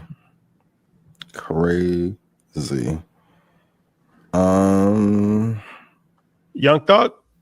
Yeah. But what do you think of Young Thug saying he doesn't believe in therapy? Yeah, let's play this clip, shall we? Like, if you tell your therapist, man, I'm going back and forth with my wife, bro, I'm just trying to, what they gonna say? Let her be heard. Shut up sometimes. Listen more to you talk. They gonna say the same shit. It's just like, man, that's another bill, man. Like, me personally, I feel like it's a weakness in that because I feel like, shit, I'm gonna listen to my girl. Like, I just listen to my girl. Or I listen to my little sister, my big sister, my big brother, my dad, my mom, my OGs. I listen to y'all. Like, it's really a slap in the face to me. If you know what I'm saying? Like, I just was telling my girl that, like, I don't think you need a therapist. I don't think I need a therapist. I feel like I'm not a man if my girl get a therapist. It's like, damn, you actually call somebody and listen to what they got to say over me instead of just listening to what I'm telling you. I just feel less of a man. I don't want no part of the streets. If you can forgive Lucci, y'all had y'all back and forth, Wild West shit, you can forgive Gunna and go get some slaps. And even that, it's like you keep talking about him every single chance you get and how he hurt your feelings, and then you going on Twitter. His friend, bro. You gonna have a friend you miss? I'm just a different person, bro. I can never understand men that go on social media and say how much they've been hurt and they talking about other men, mind you, by the way. And this is grown men. Sure. Yep. These supposed to be street dudes, by the way. Oh, I'm in pain. I'm so depressed right now, bro. Because you free. There's dudes that's doing 120 years in jail right now. What are you talking about? What are you really complaining about? You're not dead. You're not in jail. You still have money and you have your freedom. So what? You don't got your friends no more. Like what you're talking about? Your gang is no longer with you anymore. Get a new girl. Fellas, I know them like the extra 3 that you have, you think may equate one her. You gotta weigh that shit up. The worst feeling in the world is to lose your man, and now you got to deal with the sides you've been having, and they ain't a quarter of her. Ooh, agony. But we got to have some accountability in this culture. But yeah, he did fuck it up. We let too much shit slide because we like a person, or we like their music, or because they're a street guy, or like. At a certain point in time, not everybody in the street be living by the street code. Like it'd be a lot of people who be in the streets who be doing a bunch of sucker shit. No, the majority of people. Majority of people. So it's like at a certain point in time, we just got to start being more honest and holding people accountable for the dumb shit that they're doing. Yep. Because if not, there's no code of ethics to follow. So, having said everything that I just said about Young Thug, I'm not completely. I could understand the rationale behind it. I don't agree with it, but I can understand the rationale. Tell me more. Because ultimately, when you're talking to a therapist, you are talking to a person. So you have to be careful because every person has some level of bias. And depending on that person's perspective, it will shape the minds of people. So, for instance, if you are going to couples therapy, it's difficult for you feeling a way about something. Like, this is how I feel about this situation. This is how I run the household. This is how I run my life. This is how I run my family. Yeah. Somebody I never met before out of nowhere is telling my wife the complete opposite. No, I'm gonna feel a way about it. 100%. 100%. But you gotta find someone. Well, I think for him and anybody pursuing, you gotta find someone who has the result that you want. Like, even in investing, you can have bias in it, but for me, you can't argue with track record and return. I get that part, but the pain that he's in, and I think being in jail gave him time to think about his life. Being out got him even more time to think about, because he's really missing the friendship, which men don't talk about, the pain that you feel from losing a friend that you were really once close to, and losing your girl and not having a strong family unit. That can weigh a lot on a man. But I get what he's saying, but you have to be able to go to someone to get some counsel. I'm lucky enough to be able to have my mom and dad give me good counsel, good friends. Most people don't have that. So you have to turn somewhere. Now, it may take some vetting. All therapists are not created equal. I know there's a bunch of apps and you got to vet them, but the most important thing for me is you have to find somebody who has had the success that you're looking to go after, guide you through, not just somebody to talk to. And somebody who's going to be honest with you and tell you, like, no, you're messing up here. You are engaging in self-sabotage. You are like, they'll profile you, and God, it's up to you at that point to do the work. And most importantly, when the therapy sessions are over, you have to go do the work. They're not a genie. A lot of people treat therapy like they want an external parent or a God-like figure on earth in human form to guide you. You got to go do the work after. So, no, it sucked too when your artist thriving like a motherfucker, got the Run Club and Killing Fashion Week and every song. That's a part of it too. It's a part of it too. And also too, all that extra talking. I know Drake forgave you, Lil Baby done forgave you, but then them songs still ain't came out. If you gonna do all that sneak dissing on the phone, you got to come out with some hits. And okay, I understand the therapy standpoint from how you just explained it. As far as, like, I look at it as an opportunity for somebody to give you a different point of view, because sometimes you're doing a bunch of stupid shit, or you're doing shit that you can't fully understand. You need outside perspective to be like, yo, look, as a rational person, let's look at this. Yeah. You did this. Like, you did this. This is the consequences. Can you understand it? Can we, like, I understand it. I get it. 100%. I'm not saying I'm against therapy. Let's not even start that narrative. Yeah. I'm all for it. But I can understand the rationale behind it. Not saying that the rationale is actually, 100% true, but I can understand. And there are some bad therapists out there. There are a bunch that have taken advantage of clients. Even there's people that's put people under hypnosis and sexually molested people and all types of shit. Yep. So I think patient load is too high. Yeah, it's a bunch. Yep. I think you have to seek good counsel, but also I don't think he was wrong in saying, like, oh, I seek my OGs, because you do. That's a form of counsel and therapy. 100%. You don't necessarily just have to go to a trained therapist. You have to be willing to listen to somebody, because if somebody is older than you, or somebody that's more wise than you, or somebody that has a different perspective than you, if you can listen to them, that's a form of therapy. And I don't think he can have that sit down with Bank and say that he doesn't believe in therapy, because that was very therapeutic for him. Because Bank was guiding him and calling him out and holding him accountable in the areas in which he was wrong. I think Thug just needed to hear it in a way that was relatable to him, but hopefully he'll grow and be able to seek some other people, or maybe even Bank and tell him, hey, I went here, or my friend went here. A lot of it is referral, and then men have a hard time accepting counsel. They'd rather be stern in their wrongness than get to the right answer faster. But I thought that session that he had with Bank was a therapy session in real time. Yeah. Yep. 100%. Yeah.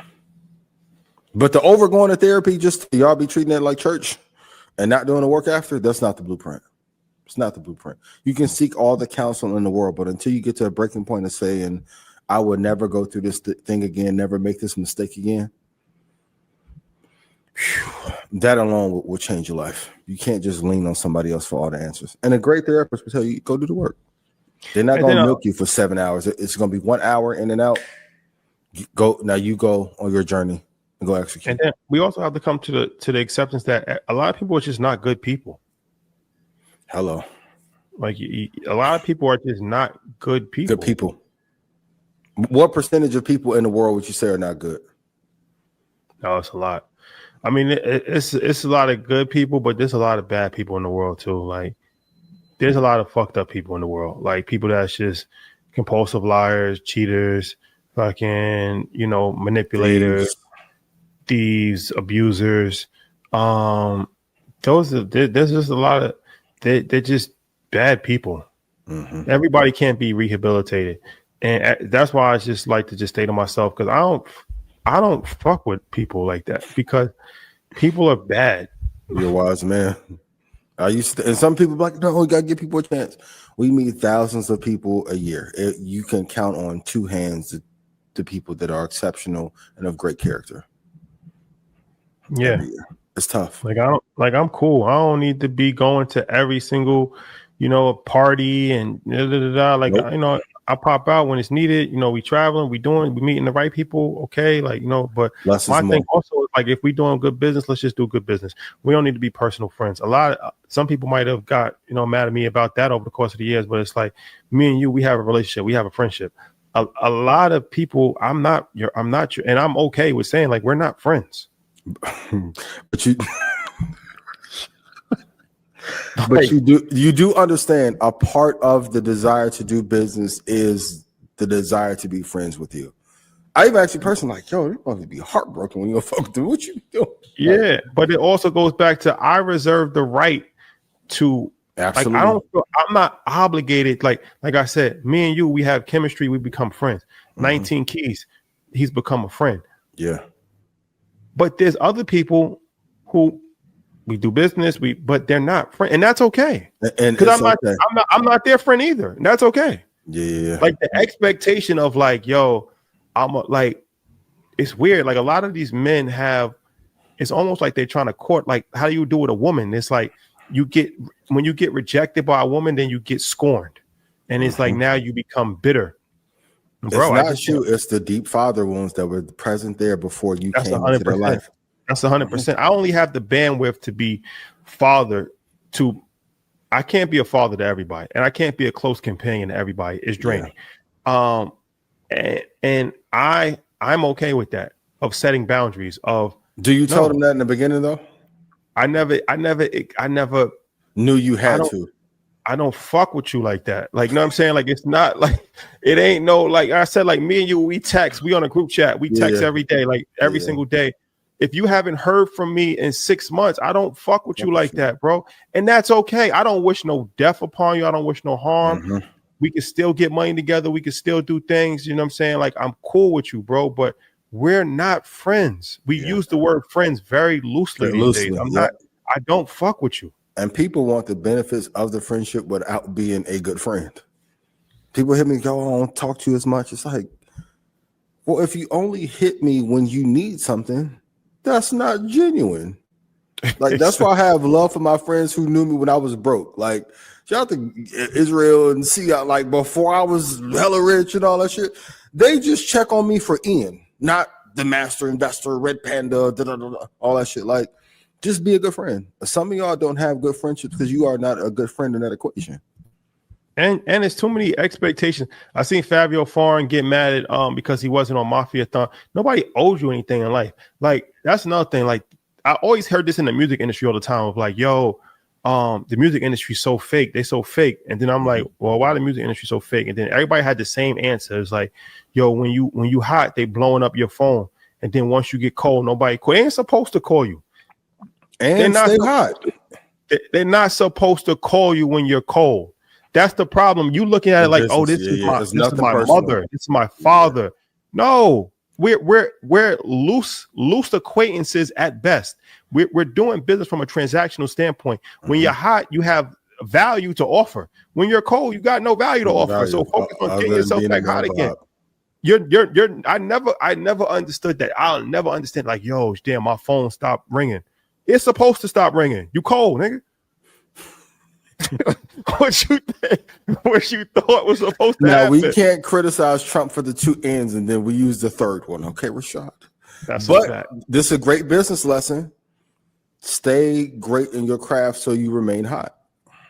I tell you all the time, hey, yo, I don't see you outside. I'm mastering my craft still every day. That's what being outside is not what make you hot. You have to master something first. And if you're only gonna be hot for a little bit, you better get every coin you can, do every feature, every collab, every collab post you can do, and monetize the shit out of that for 12 months. Got you, but stay hot. Stay hot. And want the workload that comes with staying hot. And understand that there's an exit. That's the thing too. It's not going. Nothing is going to last forever. Ever. So when you have it, have a deep level of appreciation. For sure. Be wise with your money. So when that time comes and people are not calling your phone, it's okay. It doesn't even matter. It doesn't matter, guys. I'm okay. You don't need to call my phone. I'm okay. For real. As long as that Charles Schwab and Ninja stay active and CNBC, Lily, Troy, hey, Lily, hey, great. Microsoft, hey. Private investment, cool, great. Arbitrage. Speaking of arbitrage, we got to send prayers up for Taino for trying to convert Radio Shack and whatever the hell he was trying to bundle. Tai Lopez. Hold your head. Got caught in a Ponzi. I don't know what's true. Allegedly, I don't know what's true. There's two sides to this. A, you don't know, but B, where there's smoke, there's fire. The business lesson I want to focus on is you can't take a dead brand and revive it with more capital. It's dead for a reason. And also keep your name clean by doing clean business. I don't know if he did anything. I know some people associated with him, and I'm getting mixed signals, which tells me something went awry. But in business, keep your name clean at all costs and just do good business. Do the work. Well, a litmus test also is if you watch somebody's content for more than an hour and you have no idea what they do, then there's a high probability that they're. Well, he sold digital products. You can tell what he did. Now, if it was good, that's another conversation.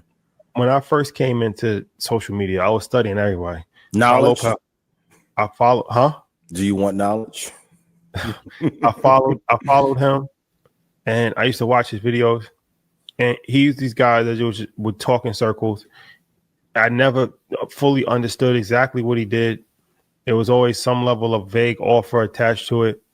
Then he was just playing basketball with girls in bikinis at his basketball court outside of his house. Yep. And just doing dumb shit like that didn't even make. That's why I always say I don't want no parts of influence of lifestyle marketing. I don't want no parts of lifestyle marketing. I'm not here for that. Mm-hmm. And we never was there for that.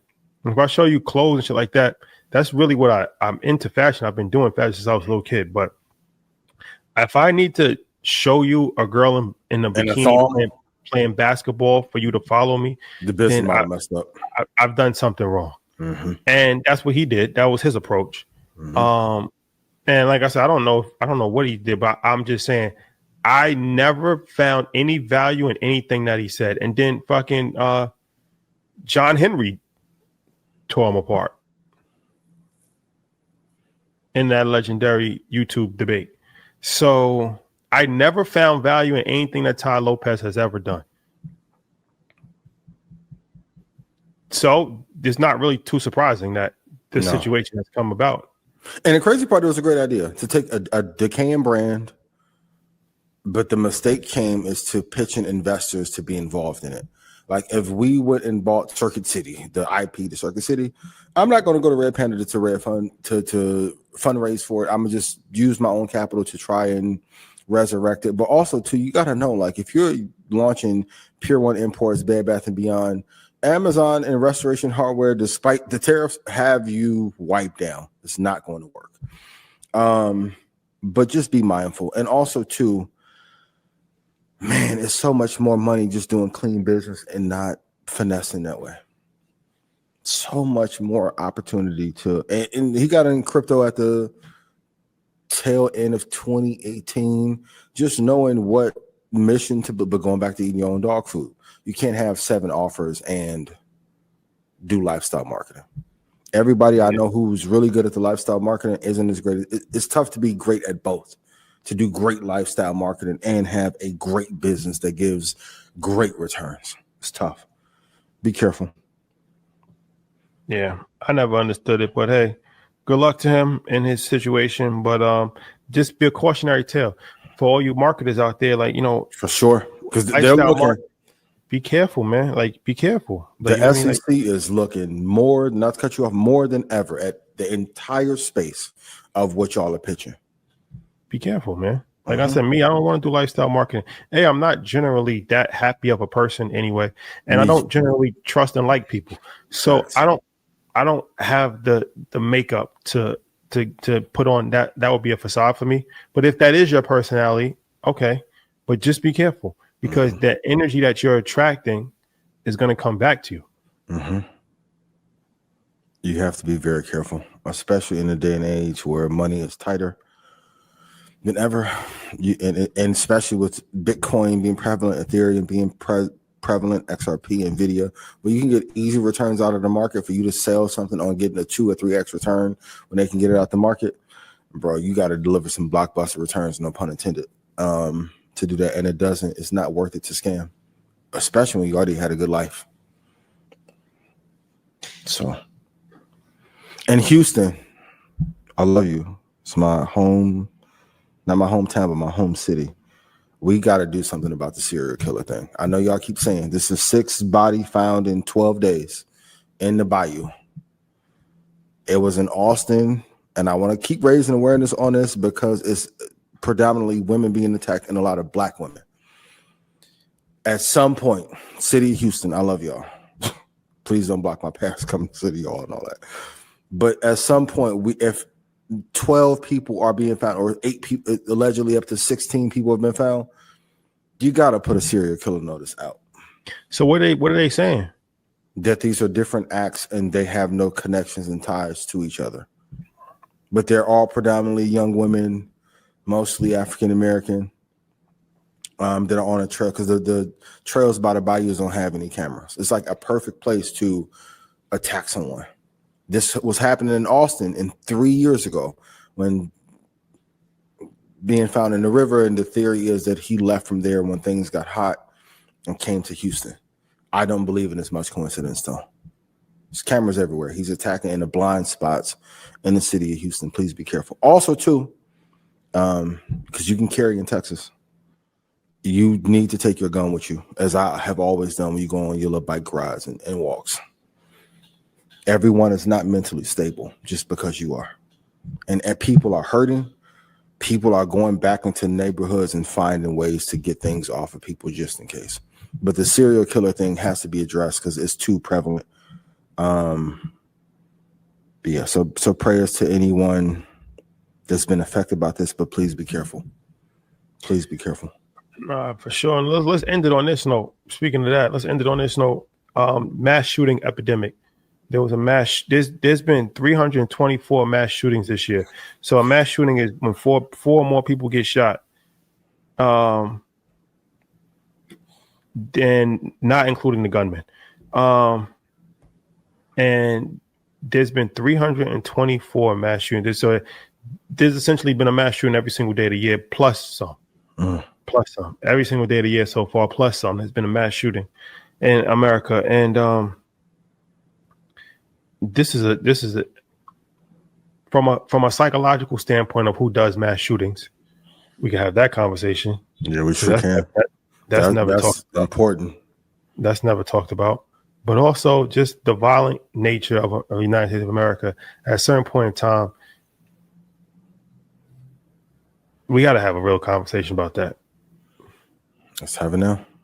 Because the preacher, so there was a white preacher that went on. It's not even worth playing what he said, but he went on thing and said, like, if a black person came to his church, they would be welcomed, but then their culture would be definitely not welcome. They would have to change their thing, because black people have a higher propensity for murder, degradation, sexual deviance. Wait, he said a preacher said this? Yeah, you ain't see it?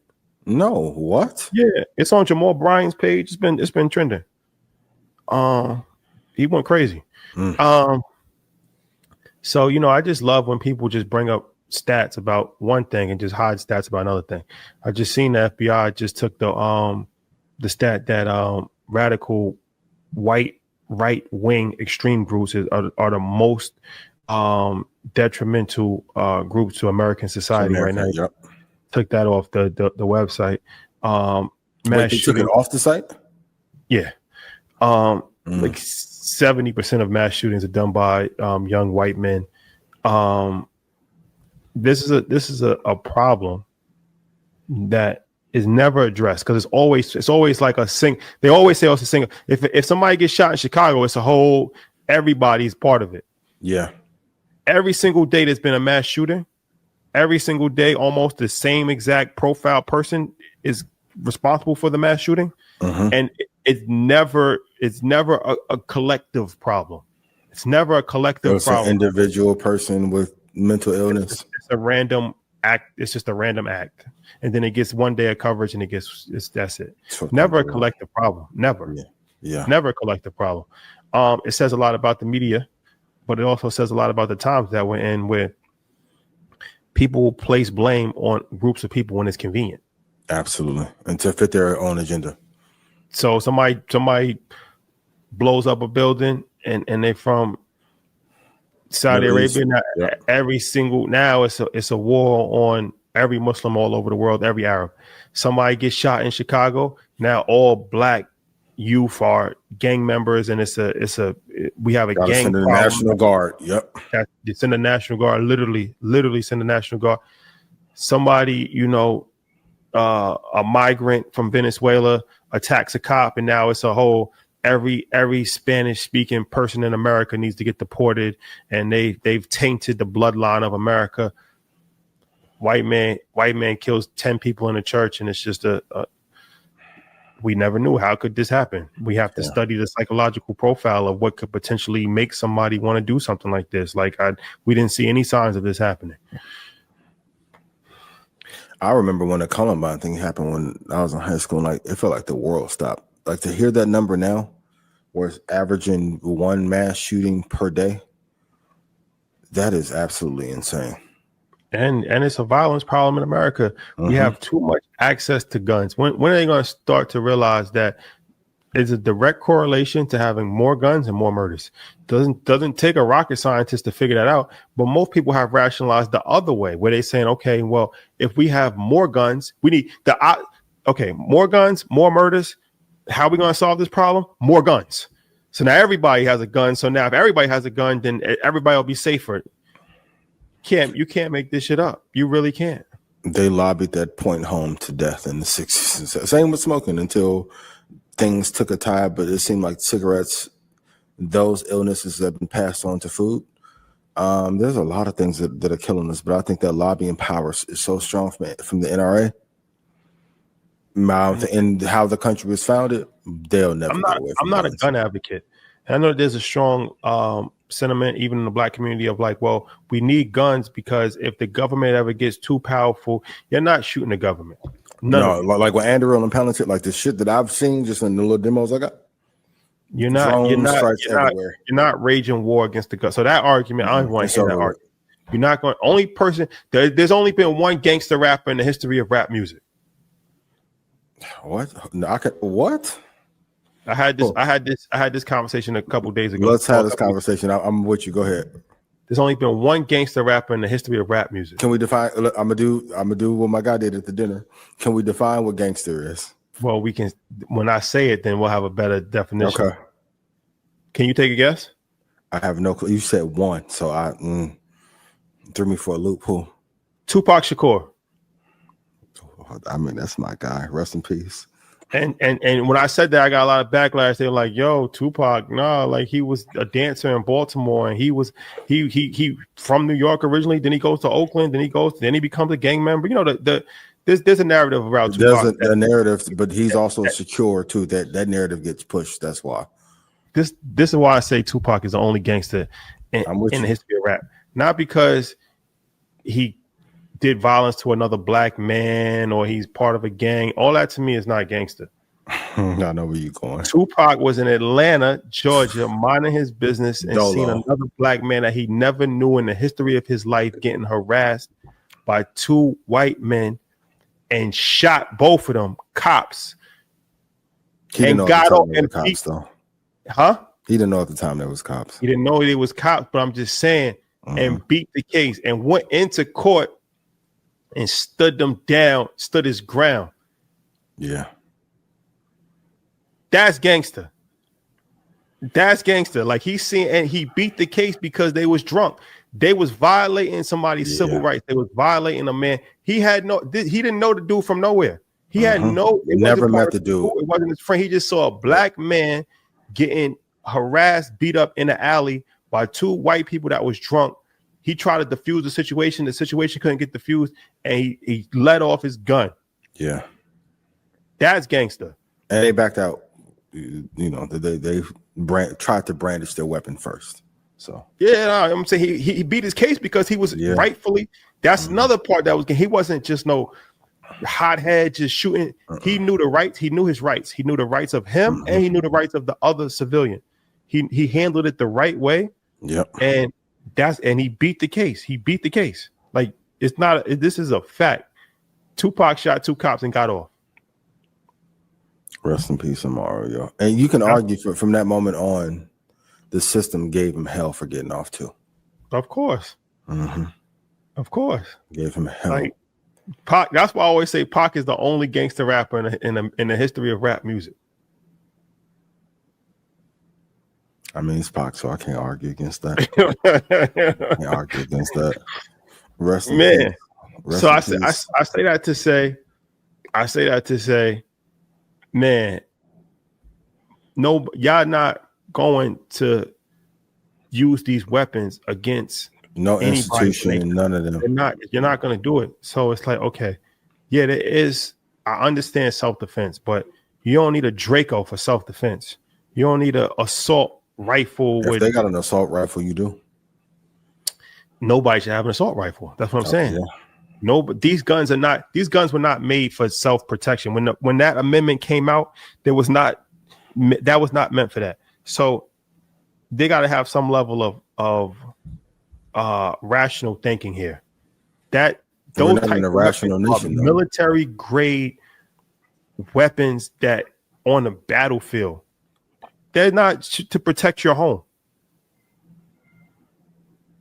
Nobody, like, there's no reason why a civilian should have those weapons. If the criminals do, the civilians shouldn't. I'm with your point, but if they have them, what are you gonna do? Nobody should have them. Yeah, but America gonna make money. Same with pharma. They're gonna give you allegedly the illness and they're gonna profit on both sides. So I'm a profit on the home ADT system, and I'm gonna monetize the arms as well. But the gun thing is an easier problem to fix. Like, okay, drugs. You say like drugs come. A lot of drugs come from outside the country. The guns are made in America. I'm talking about the pharmaceutical. No, but I'm just saying.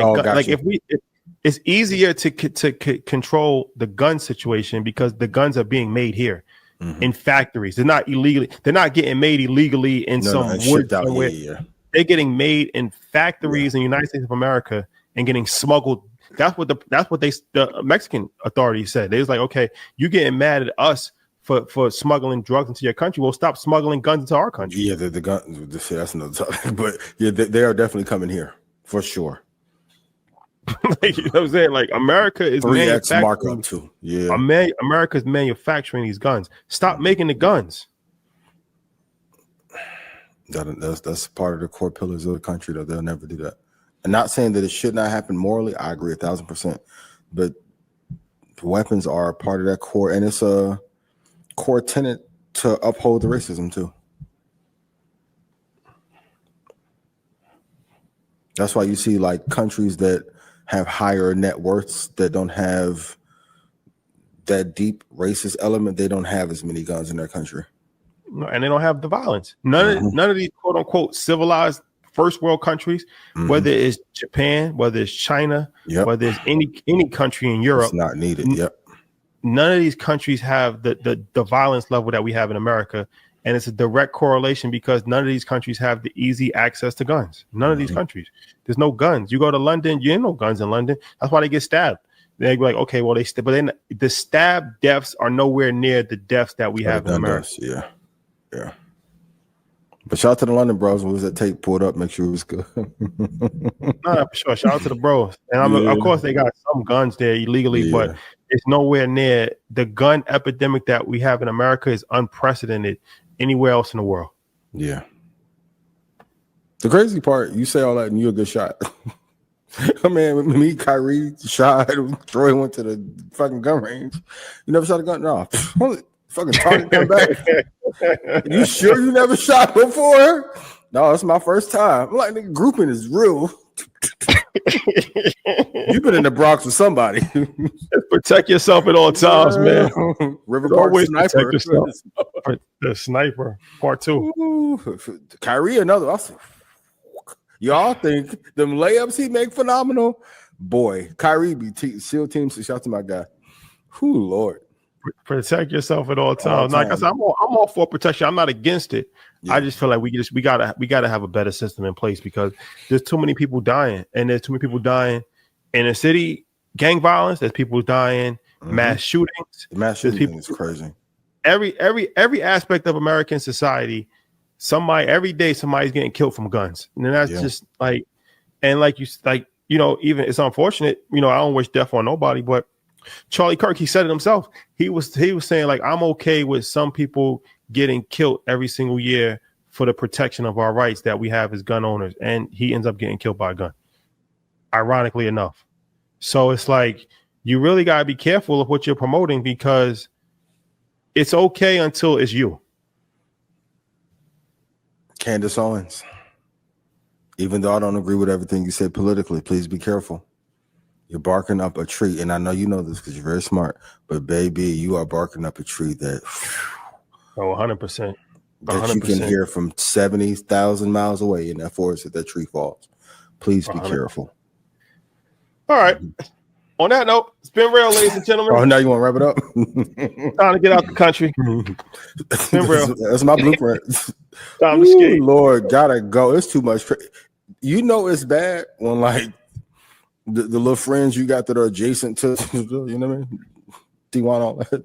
Sinaloa, but like it's crazy in America. They like, yo, what the fuck is going on in y'all country? Shit is crazy. I'm like, well, what? Jet 2 holiday. Jet 2 holiday. It's time for the Jet 2 holiday play. Earn your leisure tomorrow, 6 o'clock. Choice options class tomorrow also. Yep. Tap in, Ian. Stock you club. Got your stock club call. When is that? Yep. Sunday, 5 p.m. Sunday, 5 p.m. Stock club call. Yep. Market Monday. We'll see you guys. We'll see you guys next week.